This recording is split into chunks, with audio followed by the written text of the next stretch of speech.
Vous constatez que les magistrats dépendent absolument du Conseil supérieur de la magistrature. Nous avons un barreau pour nous. Pour vous dire que le pays, honnêtement, n'est pas gouverné. Il y a certaines personnes qui pensent qu'il peut utiliser sa main pour cacher la lumière du soleil, mais c'est difficile. C'est pour vous dire que beaucoup d'autres secteurs, parce que tous les secteurs sont touchés. Parce que le chef d'État est incapable d'exercer le mandat que les peuples camerounais l'ont donné. La gouvernance est entre les mains de d'autres personnes. Je ne sais pas, par procuration, de signature, ou par relation. Il n'y a pas seulement le Conseil supérieur de la magistrature. Il y a au moins un vingtaine de sociétés de l'État que le mandat des deux juges sont expirés depuis. On parle de ça parce que nous avons des collègues, des frères dans la magistrature, dans les mêmes corps que nous sommes, de la justice, qui sont là depuis 5 ans, 8 ans. Ils n'ont pas d'avancement, pas d'indemnité. Et même vous travaillez dans un secteur privé. Si vous êtes quelque part, on vous dit qu'on vous donne 50 000. Après 5 ans, on ne vous appelle pas un jour pour dire que votre 50 000, on a ajouté 5 000 francs. Comment vous allez vous sentir? Pas d'avancement. Ils ne savent même pas si ça sera demain ou après-demain ou peut-être en 5 ans encore. Parce qu'on demande encore un autre mandat de 7 ans. Vous comprenez? Est-ce que ça doit continuer comme ça? Les magistrats n'ont pas d'avancement depuis près de 8 ans. Il a parlé de ceux qui sont sortis de l'école. Ça dit, vous êtes formés, mais vous êtes en chômage. Donc, quelle différence qu'on peut faire donc entre vous qui a été formé, on ne vous donne pas ce que vous devez faire, et celui qui n'a même pas été formé, qui n'a pas aussi à faire. Vous êtes presque au même peu d'égalité. La différence est que votre mental, peut-être, vous êtes éduqué. Mais au plan social, vous êtes au même pied d'égalité. Ça veut dire qu'un enfant qui son père envoyé à l'école, il a fait peut-être des études de 15 ans, et il vient rester avec lui à la maison. Avec tout ce qu'il a dépensé. Et parce que, comme il dit, on attend le chef d'État. Mais celui qui préside le Conseil supérieur de la magistrature, il n'a pas donné d'autres personnes au mandat pour présider quand il est encore là, vivant. Et on dit qu'il est apte. S'il est apte, c'est là où on voit venir présider le Conseil supérieur de la magistrature. Pour moi, ça dit libérer ce corps-là. Pour qu'il y ait un nouveau souffle. C'est ce que nous demandons. Les magistrats, ils ont quand même lésé. Tout le monde est lésé. Soit c'est des avocats. Nous avons la loi qui organise la profession de l'avocat de 1999, qui dit même que nous avons aussi droit aux émoluments. Il y a une disposition parce que la majorité des clients des justiciables qui viennent au tribunal en justice, c'est les avocats qui les accompagnent. Nous avons droit aux émoluments, mais il n'y a jamais eu une loi d'accompagnement. Une mesure d'accompagnement. Il doit avoir un texte qui doit fixer ces émoluments. Ils n'ont jamais eu. Donc, ça veut dire que celui qui est en profession d'avocat il y a 20 ans, quand cette loi est sortie, il est encore là, il attend. Donc le flou. Et encore qu'il y a beaucoup de problèmes qui avaient été portés à l'attention du Conseil supérieur de la magistrature, M. Kenny. On se souvient de la sortie du ministre d'État auprès du ministre de la Justice, qui évoquait certains dysfonctionnements observés au sein de la justice. Selon le communicant du RDPC, la machine judiciaire devrait fonctionner selon les humeurs du président de la République. En tout cas, c'est à la discrétion du président de la République. Et c'est-à-dire que finalement, le président est insensible aux plaintes même de son propre ministre, le ministre de la Justice. Je dois vous assurer qu'il y a une très grande frange de la population qui se demande si les débats que nous faisons ici sont encore nécessaires. Une très grande frange de la population. Pourquoi cette question? Puisque vous me voyez là, je dois vous avouer que son excellence le professeur Maurice Kamto, le président du Cameroun, le futur président de la République du Cameroun, sait précisément que moi je suis ici. Je ne sais même pas si les communicants du RDPC, n'est-ce pas, ont le moindre contact avec celui qu'ils appellent leur champion. Je les plains véritablement. À l'entame de son mandat, ou avant qu'il ne prenne fonction, le président de la République prenne serment. Je ne suis pas très fort en anglais, il dit à douce souhait. Il jure devant le peuple camerounais de respecter scrupuleusement la Constitution. Et les lois. Et les lois de la République. La Constitution est au-dessus de ces lois-là. Dans cette Constitution, il est le garant, n'est-ce pas, du fonctionnement, il est le garant de l'indépendance de la justice. C'est dans cette Constitution-là qu'est prévu le Conseil supérieur de la magistrature. Voyez-vous. Malgré les différents organes qui désignent la composition des membres du Conseil supérieur de la magistrature, c'est le président de la République qui finalement les nomme pour un mandat de 5 ans non renouvelable. Et il est dit, je crois, ça c'est l'article 4, que la durée de mandat de 5 ans. Et l'article 7 vient dire qu'il est posé à une nouvelle désignation des membres du Conseil supérieur de la magistrature 1 mois avant l'expiration de leur mandat. Nous sommes rendus au 15 juin, le mandat a expiré. Et 5 mois avant, le président de la République a désigné ou procédé à la nomination de nouveaux membres, en violation totale de la Constitution du Cameroun. Donc en fait, même au-delà de ce que nous pouvons dire, le Conseil supérieur de la magistrature n'existe plus, n'a plus de membres. Alors au-delà, pour parler des attributions, n'est-ce pas, du Conseil supérieur de la magistrature et de l'impact sur le plan sociétal, sur le plan social, c'est prévu au titre de la loi de 82, n'est-ce pas, fixant l'organisation du Conseil supérieur de la magistrature.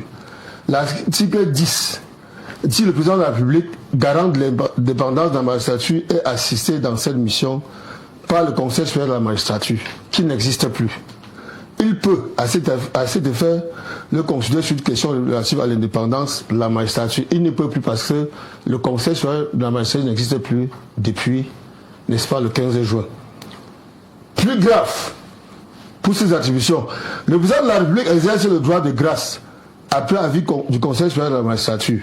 Vous n'êtes pas sans ignorer que je me suis intéressé à un cas concernant nos monuments, moi, Kenfak Fabien, qui a 42 ans de prison. Il a la prison du champ. Ce monsieur a été condamné, je ne sais plus depuis combien d'années. Il a, n'est-ce pas, fait une demande de grâce. Ça ne se retrouve nulle part alors que cela ressort des prérogatives du président de la République. Est-ce que vous savez quel peut être l'impact psychologique sur un être humain? Au-delà de ça, vous avez, sont en outre soumis à l'avis du Conseil supérieur de la magistrature les projets ou propositions de loi et les projets de tout texte réglementaire relatif au statut de la magistrature. Le président ne le fait pas. Les magistrats sont le symbole, n'est-ce pas, de l'exercice du pouvoir judiciaire, puisque la Constitution consacre ce pouvoir comme un pouvoir indépendant. La suite, les propositions d'intégration dans la magistrature. C'est là le plus gros. Depuis pratiquement 7 ans, comme je l'ai dit tantôt. Quelqu'un m'a parlé de périodicité, que le président de la République a son calendrier à lui. Mais c'est chaque année que les magistrats ou les auxiliaires de justice, ou pas les auxiliaires de justice, les magistrats, les futurs magistrats sortent de l'ENAM.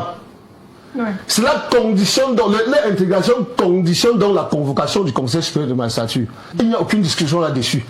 Ça implique quoi? Que le Conseil de la magistrature, supérieur de la magistrature, doit se tenir chaque année pour permettre l'intégration de ces magistrats. Ça fait pratiquement tout au moins 5 ans que le président de la République l'a fait, ne l'a pas fait. C'est-à-dire qu'il a pris sur lui de paralyser complètement le système judiciaire qui, de par la Constitution, est consacré comme n'est-ce pas, un pouvoir totalement indépendant. Les mutations des magistrats du siège au parquet ou des magistrats du parquet au siège. Les projets d'actes concernant les magistrats, s'il en est ainsi requis par le statut de la magistrature. Le Conseil supérieur de la magistrature établit les tableaux d'avancement des magistrats du siège en vue d'une promotion en grade. L'avancement implique quoi? C'est-à-dire quelqu'un qu'on a intégré dans le corps de la magistrature, de par le statut des magistrats.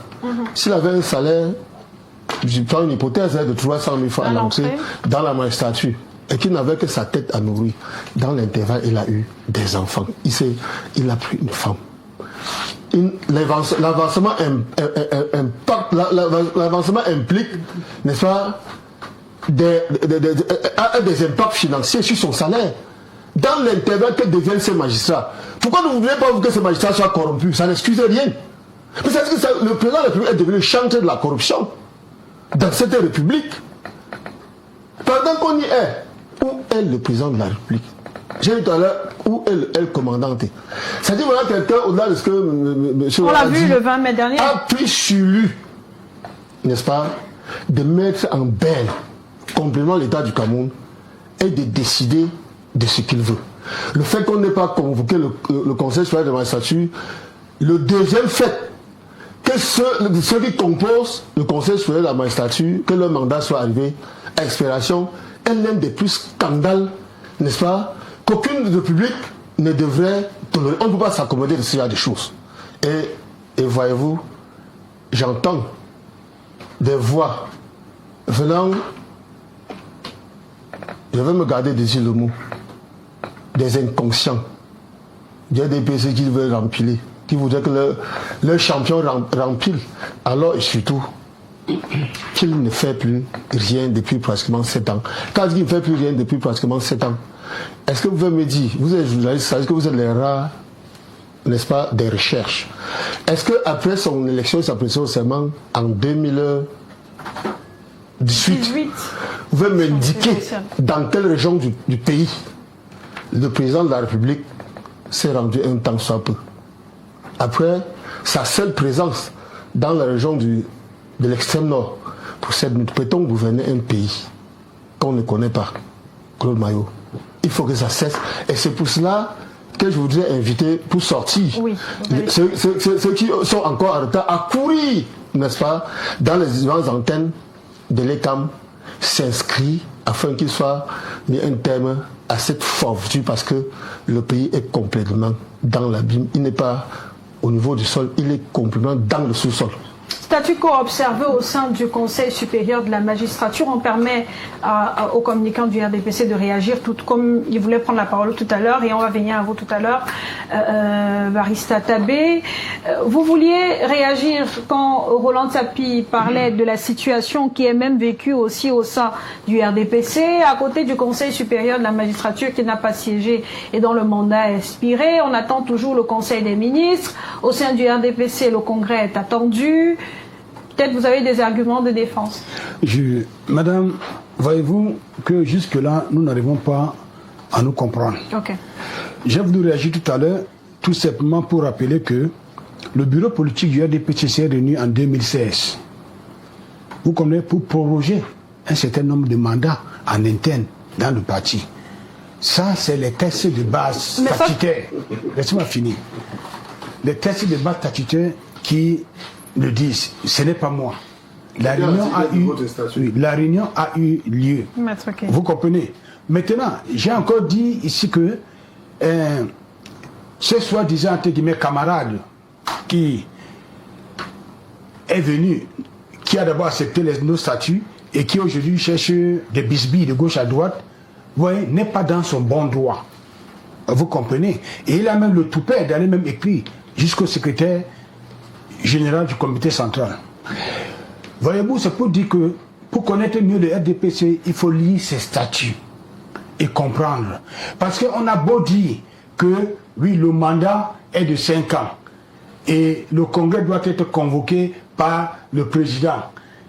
Vous oubliez de dire aussi que l'article qui dit que le président est le candidat naturel et le candidat à l'élection présidentielle. Pourquoi est-ce que vous ne dites pas cela? Il y a déjà instrumentalisation et manipulation de l'opinion. Vous comprenez? C'est ce que j'allais dire. Parce que voyez-vous, moi j'ai horreur, vous allez devoir m'excuser, des experts et des consultants. Parce que, vous avez vu tout dernièrement, il y a quelques mois de cela, ils ont pondu toute une analyse, et soi-disant en lisant dans la boule de cristal qu'il fallait vendre, privatiser Camtel. Vous savez que Camtel est une structure de souveraineté nationale. Donc on devait vendre notre propre cœur et donner ça aux étrangers et aux commerçants d'ailleurs. comme la SONEL l'a été il y a quelques années de cela. Ouais, nous ne sommes pas. C'est pour ça que je suis très content, parce que j'ai dit ici là que je parle en tant qu'homme politique. Et quand je parle en tant qu'homme, je ne badine pas. Je dis ce qui doit se faire. Et c'est ça. Je voudrais dire à l'entente de mes propos que le chef de l'État, nul n'a le droit de l'imposer un calendrier autre que celui qui parle, parce que le peuple camerounais lui a donné ce mandat de diriger ce pays. Vous comprenez? Mais en français facile, ça veut dire que... En français facile, ça veut dire que... Et en plus, une autorité judiciaire. Ça veut dire, en français facile, que le chef de l'État a le droit de violer des textes. Non, le chef de l'État n'a pas le droit de violer les textes. Aujourd'hui, le problème que nous avions au Cameroun, c'est tout simplement le fait que le Cameroun est à l'image des analyses, vous comprenez, et de la posture des Camerounais sur des plateaux de télé. De ce que nous, professeurs, nous donnons, nous parlons sur les plateaux de télé et de radio. C'est ça le Cameroun aujourd'hui. Mais le véritable problème que les gens n'arrivent pas à cerner, c'est d'abord un changement de mentalité. Madame, comment pouvez-vous accepter que un jeune Camerounais qui sort avec ses diplômes, il passe 5 ans, 10 ans, voire 15 ans, en train de supplier, de conjurer le bon Dieu, de lui donner un travail. D'autres s'en vont même faire des incantations à la falaise de Ndjan.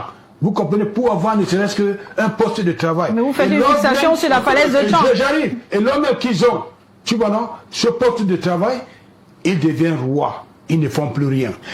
Est-ce que, oui, suivez-moi, j'arrivais maintenant sur la question proprement dite. Vous avez dit que l'affaire, le mandat du Conseil supérieur de la magistrature a pris fin depuis le 15 juin. Il y a de cela 24 heures x 4. Vous comprenez? Pourquoi est-ce que les Camerounais ne peuvent pas attendre? Ils ont créé le buzz là-dessus. Mais pourquoi attendre lorsque les textes disent qu'ils devaient être renouvelés un mois avant? Comment? On ne refuse pas. Il peut y avoir, tout peut arriver. Nous sommes des êtres humains. Nous ne sommes pas des robots, madame. Nous sommes des êtres humains. C'est pour ça que j'ai dit tantôt que je me méfie trop des experts et des conseillers, des consultants. Parce que c'est eux qui ont mis ce pays là où nous sommes aujourd'hui. Oh, mais tu ne peux pas avoir un poste, madame, et regarder ce pays en train de tomber quelque part et dire que tu n'es le fils de personne. Je dis non, nous devons changer tous, vous et moi, y compris moi-même, de mentalité pour que nous ayons un pays au beau-fils. Mais ce que les Camerounais ne savent pas, c'est que la candidature de mon champion, son excellence Pobia, en 2025, est la candidature tant réclamée par les militants de base. Je dis bien les militants de base du Rassemblement démocratique du peuple camerounais. C'est eux aujourd'hui qui réclament ce mandat. Parce que, voyez-vous, parce que quelque part, si je veux peut-être aller ailleurs, je veux dire que bon, désigner les magistrats pour aller où? Pour faire quoi? Pour prendre encore des gens qui viennent et qui ne vont pas travailler. Est-ce que le conseil n'a pas un bureau? Parce que dans le fonctionnement du conseil supérieur de la magistrature, il y a l'Assemblée nationale, il y a l'Assemblée générale, il y a le conseil, il y a le bureau. Vous comprenez? Je dis bien, il y a l'Assemblée générale, oui. Il y a le conseil, il y a le bureau, dans quel texte? Il y a le secrétariat permanent. Dans la Constitution. Dans la Constitution et le fonctionnement organique même du Conseil supérieur de la magistrature. Donc sans que les membres soient renouvelés ou pas, ces bureaux-là peuvent siéger ou bien? Je vais vous prendre un petit exemple pour rafraîchir le cœur des uns et des autres. La loi, toujours dans la loi numéro 82/014 du 26 novembre, ce n'est pas du 26 mais du 23, je dis pas du 26 novembre 1982, qui fixe la loi de l'organisation et le fonctionnement du Conseil supérieur à la magistrature. Elle définit la composition du Conseil qui comprend le président de la République qui préside, le ministre chargé de la justice qui assure, qui est comme le vice-président, 3 députés désignés par l'Assemblée nationale, 3 magistrats du siège, tu vois, au moins du 4e grade, désignés par la Cour suprême, une personnalité n'appartenant pas à l'Assemblée nationale ni au corps judiciaire désigné par le président de la République. Oui. Mais est-ce que la question se pose aujourd'hui, est-ce qu'en l'absence du président, le vice-président ne peut pas travailler? C'est lui qui convoque. Non, madame, vous nous agacez, c'est lui qui convoque. Pourquoi si d'autres cieux, ça se passe et pas au Cameroun? Pourquoi si d'autres cieux, et encore que, je vais vous dire une chose, madame, que Le président de la République, son Excellence Paul Biya, a donné la latitude à tous ses ministres, sans exception, de faire ce qui est bien pour le développement de ce pays au profit de la population. Mais pourquoi ils ne prennent pas, tu vois, cette responsabilité-là? Il faut toujours attendre. Non, mon champion n'est pas un gourou. C'est noté, Saliou Voilà. Soulé. S'il vous plaît, une seule phrase. S'il vous plaît, Oui, ok. une seule phrase. Une seule phrase. Article 1er De la loi de 82. 014 du 26 novembre 1982 fixant l'organisation et le fonctionnement du Conseil supérieur de la magistrature. Le Conseil supérieur de la magistrature est présidé par le président de la République. Ça, c'est dans les... Je ne refuse pas, je n'en dis pas. Permettons. Le conseil. Barissa Tabé. Et si le conseil, le président de la République, ça veut dire que quoi? Je ne gâte pas, monsieur. C'est peut-être que vous avez tiré les étoiles sur le net là. Monsieur Saliou Soulé. Peut-être que vous Monsieur Saliou Soulé, s'il vous plaît, permettons également à Barissa Tabé de dire un mot. C'est ça. Ok, Barissa Tabé. Le temps que Roland Sapui regarde le document, peut-être vous n'avez pas le même document. Incroyable. S'il vous plaît, je crois que notre politicien sur ce plateau est en train de faire vraiment, je constate une campagne électorale. Et il faut centraliser le débat. Parce que je constate qu'il y a beaucoup de déviations, particulièrement au sujet de ce grand plateau. Nous parlons ici de la loi qui organise le Conseil supérieur de la magistrature et son fonctionnement. C'est de ça qu'il s'agit. Et je commencerai à dire, je suis très désolé parce que j'ai constaté, comme le militant de DPC ici, que beaucoup, il n'est pas le seul cas, plusieurs, ils considèrent peut-être le DPC les textes de leur parti plus que l'État du Cameroun. Je ne comprends pas cela. Non, nous parlons ici des lois de la République du Cameroun. On ne parle pas de l'organisation du RDPC. Où le RDPC est bien organisé et ils fonctionnent là-dedans en désordre. Ce n'est pas ce qui nous amène ici sur ce débat. Ce n'est pas le débat du RDPC ici ou du président de la République. Nous parlons des lois de la République et la Constitution. Le RDPC n'est pas l'État du Cameroun. S'il vous plaît. Comprenez ça une fois pour toutes. Ne confondons pas. Nous sommes en train de parler de la loi d'une république qui s'impose même au chef de l'État. Personne n'est au-dessus de la loi. Dans tout, même, sauf dans les dictatures. Dans une république, une démocratie, tout le monde, soit les lois nationales et autres nationales, tout le monde est, la loi est au-dessus de tout. Ne viens pas ici nous citer les thèses DPC où un militant est monté, descendu, il n'est pas un vrai militant. Il y a une loi qui dit, l'article 7 de la loi numéro 82/14 du 26 novembre 1982, il faut que je lis en français pour que vous compreniez mieux. Elle a été modifiée par la loi numéro 89/16 du 28 juin 1989. Il dit, dans son article 7, paragraphe A, un mois au moins avant l'expiration du mandat en cours, il doit avoir de nouvelles désignations des membres. Un mois avant l'expiration du mandat. Suivez bien, un mois avant. Nous sommes bien d'accord. C'est la loi. C'est la loi, tu es bien d'accord. Donc, l'attitude de chef d'État de faire ça quand il vient d'où? Ici. Une fois de plus, Non, écoutez, personne ne comprend pas. Ah ouais, vraiment. Oh. Vous permettez qu'il termine. Nous sommes ici en train de parler d'une loi de la République. Ce n'est pas la volonté du chef d'État. C'est une loi qui a été votée à l'Assemblée et le même chef d'État l'a promulguée en loi. Après la Constitution, c'est cette loi passée dans notre Assemblée. C'est les lois du Cameroun. Ce n'est pas les lois de M. Biya ou des DPC. Ce n'est pas votre texte ou je ne sais pas quel texte vous avez là-dedans. Ça ne m'intéresse pas. Je ne connais pas les temps des partis, je ne suis pas politicien. Je suis un membre d'un parti politique. Je suis un observateur. Averti. Je ne peux pas imaginer que la loi nous dit, nous qui sommes des juristes, la loi nous dit qu'un mois avant, tel doit être fait. Tu viens ici me dire que le président de la République va faire ça quand il veut. On vous dit qu'il sera élu en 2025. C'est pas ce qui nous a amené ici. On veut savoir pourquoi ça n'a pas été fait. Pourquoi ce texte-là n'a pas été respecté. Les magistrats sont en chômage. D'autres sont depuis 8 ans. On est payé 200 000. 10 000 n'a pas été ajouté. Toi, je ne sais pas si tu es commerçant, tu es militant de l'EDPC. Quand vous allez danser là, on vous donne à manger, on vous partage les 10 000. Le pain sardine. Le pain sardine, tout ça. Vous êtes au moins un peu à l'aise. C'est ce que vous voulez. Mais nous, ici, des magistrats, les avocats, on est lésés. Rien n'a ajouté sur les 15 000 que les magistrats avaient. Comme c'est, on appelle ça quoi? Les émoluments. Oui. S'il avait 15 000, rien n'a ajouté. Pour qu'on lui paye sur un dossier, il faut qu'il check, il dépose le dossier, le jugement. Après 8 ans, s'il avait 15 000, il devait être au moins à 50 000. Il est toujours dans le 8 000. On vient de vous dire qu'on a affecté des Marois, où la maison était louée à 20 000. Aujourd'hui, il a droit là. On a affecté, hein? Mais il n'y a pas d'avancement. Ça veut dire que son salaire n'est pas augmenté. Ici, il vient louer une maison à 100 000 francs. C'est toujours 15 000 les monuments pour un dossier qui tient. Il est marié, il avait un enfant, maintenant il a 5. Mais vous voulez arrêter sa vie. Il y a de quoi il doit avoir la corruption. Il doit être, ça dit, on peut me le tenter. Même si c'était moi. Je suis à Douala, mon salaire et entretien de ma famille. 200 000 ne peut pas supporter. Quelqu'un veut me proposer 500 000 francs.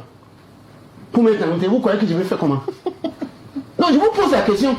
Parce que moi, je vois même quand vous partez pour faire les meetings, on vous partage les sardines, les dérémis. Ça veut dire que chaque fois qu'on travaille, on a besoin d'une motivation. Ça, c'est votre motivation. Et l'autre là qui sert la République, pendant des années, il n'a pas. Et vous venez nous dire, la loi dit qu'après ce nombre de périodes, il faut changer. Chaque année, le magistrat doit avoir l'avancement. Il n'a pas pendant 8 ans. Vous venez ici raconter quoi? KDP, ça a fait quoi? C'est quand on va élire le président de la République en 2025 qui va faire ça, qui va changer. Il a fait 40 ans, il n'a pas changé. Quand c'était pas sous laisse. Et je vais vous dire pourquoi. Ce n'est même pas de sa faute. Hein. Quand il y a trop de concentration du pouvoir sur une seule personne, il en oublie. Il en oublie beaucoup. Parce qu'il a les essentiels pour lui. Vous avez posé une question que le vice-président de ce conseil supérieur de la magistrature ne pouvait pas faire à l'absence du chef d'État. Mais il nous faut cette loi. Comme on n'a pas bougé cette loi pour lui permettre de faire ça. Puisque lui, il respecte la loi. Il ne va pas aller dans son cabinet au ministère et convoquer tous les magistrats, les EG de la présidence qui est venu, on va siéger un conseil supérieur de la magistrature. Qui lui a donné ce pouvoir de faire? C'est la loi qui donne le pouvoir, la compétence, ce qu'il doit faire. La loi lui a dit ce qu'il doit faire. Il a dit ce que le président de la République doit faire. Le président de la République doit convoquer. Lui doit venir s'asseoir là. Si on lui dit, fais ses rapports, il fait. Tu lui dis, allez convoquer. C'est écrit où que le gars de Sceaux, Laurent doit aller convoquer le conseil supérieur de la magistrature. C'est vrai qu'il ne s'agit pas d'un sujet politique, mais les uns et les autres ont brièvement évoqué l'enjeu politique volant sa pission. Donc, si on doit voir l'aspect politique. Ne pense pas, la tête ne marche pas. En quelques mots, hein, Maître Kenny, est-ce qu'il est possible de faire pression, de contraindre le président de la République à finalement renouveler les membres du Conseil supérieur de la magistrature et faire en sorte que ces membres-là, une fois nommés, siègent? Est-ce que c'est possible? Il y a ce qu'on appelle les actes de gouvernement qui dépendent du statut du président de la République. Okay. Sur le plan pratique, il n'y a aucune contrainte. Je dois vous avouer que je ne sais pas. On est tellement dans l'impasse. Le pays est dans l'eau, pourrait-on dire. Mais nous ne sommes pas noyés. Imaginez-vous qu'en 2020, on a procédé aux élections présidentielles et législatives qui permettaient de rabattre les cartes. À la suite des élections législatives, dans les pays qui se veulent démocrates, c'est pour renouveler, instaurer, n'est-ce pas, la nouvelle légitimité. Depuis 2020, nous avons les mêmes ministres qui sont en place sans qu'on ne sache de qui ces ministres tiennent leur légitimité. En réalité, nous avons, le peuple camerounais, je ne sais pas à tort ou à raison, a réussi le pari, n'est-ce pas, de mettre à la tête illégitimement. Quand je dis le peuple camerounais, je ne sais pas de quel peuple on parle. Un monarque qui est à la fois le chef de l'exécutif, le chef du législatif et le chef du judiciaire. C'est pour ça qu'on se retrouve aujourd'hui dans cette impasse-là. Merci Maître Kenny, merci également Maître Tabé, merci également à Sali Oussoulé. On n'a plus le temps, peut-être en 30 secondes. Oui, Vraiment. oui, je voulais parler par rapport à la nomination des membres du Conseil supérieur de la magistrature suprême qui intervient à un moment crucial et très dur de notre pays. Et pour cela, une année charnière, vous le savez très bien. Et pour cela, le président doit prendre tout son temps pour faire un bon... Ce n'est pas ça. Quand la loi parle, la loi est là dessus.